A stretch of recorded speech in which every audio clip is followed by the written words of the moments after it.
sur les hauteurs de Malmedy. Une succession de maisons, une silhouette qui interpelle. Au départ, c'est une aventure humaine partagée par 6 copains. Le terrain a été découvert un peu par hasard, au gré d'une promenade dominicale. Il n'y avait alors que des sapins. Une fois le terrain rasé, le site laissait entrevoir de belles possibilités. 5 maisons y ont été construites, une 6e le sera bientôt. Un projet qui était aussi une manière de réaliser des économies et surtout de prévoir un concept global.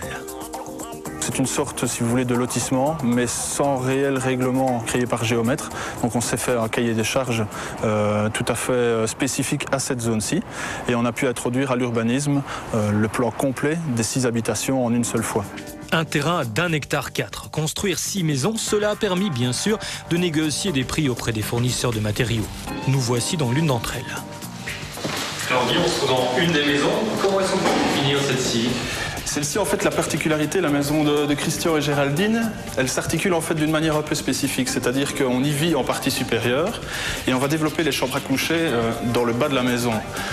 Pour 2 raisons relativement simples. D'une part, l'inertie, c'est-à-dire obtenir un maximum d'énergie dans les parties vitrées qu'on voit ici dans le séjour, capter un maximum d'énergie et par contre, en été, pouvoir aller dormir dans des espaces beaucoup plus frais, qui sont en contact avec la terre et sur lesquels en fait vient simplement se déposer la maison en ossature bois. Une bonne isolation, mais aussi une bonne situation pour économiser un maximum d'énergie. On n'est pas loin ici des maisons passives. Le matin, en fait, le soleil vient inonder tous les espaces de chambre à coucher en partie basse et les espaces à vivre ici qui sont en partie supérieure. La course du soleil, en fait, va permettre de prendre pas mal d'énergie dans la salle à manger. Et en fait, journée, on récupère une dernière fois le soleil couchant par la partie supérieure de la toiture. Le vitrage, c'était évidemment une priorité pour bénéficier de cette vue magnifique sur la vallée. Mais il a aussi fallu, dans le même temps, intimiser l'espace. La salle à manger est ouverte très généreusement, ce qui donne un espace pratiquement extérieur. Par contre, à contrario, dans le salon, on a un espace plus cocoon, avec un plafond plus bas, hauteur plus basse, et qui va permettre en fait d'obtenir un espace plus confiné à l'intérieur d'une pièce de vie très lumineuse. On notera la position du châssis en dessous de la télé, pour bénéficier à nouveau de la vue lorsqu'on est assis. Cette construction est réalisée sur la base de 2 grands principes.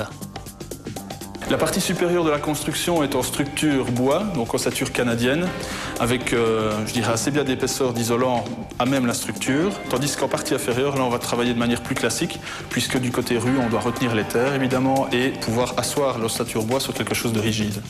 Visitons à présent les niveaux inférieurs, celui consacré principalement aux chambres. Alors Guy, nous sommes au rez, avec finalement les espaces de nuit ici. Tout à fait. Ici, on va développer en fait des espaces donc plus frais, en partie basse, avec une zone commune, contact direct avec le terrain. Puisque tout à l'heure, on était légèrement, je dirais, en altitude par rapport au site. Ici, on va avoir une terrasse qui va être parfaitement en contact à la fois avec la piscine extérieure et aussi avec le terrain naturel, de manière à ce que les enfants puissent sortir directement sur le terrain et qu'on puisse aussi nous développer des espaces en contact plus francs avec la nature. Et ce paysage est aussi mis en valeur dans la chambre. Dans la chambre à coucher, on va retrouver le même type d'ouverture que dans le salon, c'est-à-dire qu'on va développer vraiment des ouvertures qui sont en relation avec la position de l'être humain à l'intérieur. Ici, on est en position évidemment dans le lit, c'est-à-dire qu'on va mettre en évidence la vue rasante sur le terrain. L'extérieur vaut aussi le coup d'œil, avec un jeu de terrasse autour et derrière la maison. L'idée, c'est vraiment de pouvoir circuler tout autour du bâtiment, de manière à pouvoir entretenir les vitrages, par exemple en partie haute, et ici plutôt être en contact avec la zone de terrasse-piscine, qui elle est vraiment sur le terrain naturel. Un projet bien pensé, tourné autour de la nature et surtout de l'amitié. Le budget de cette maison avoisinait les 250 000 €.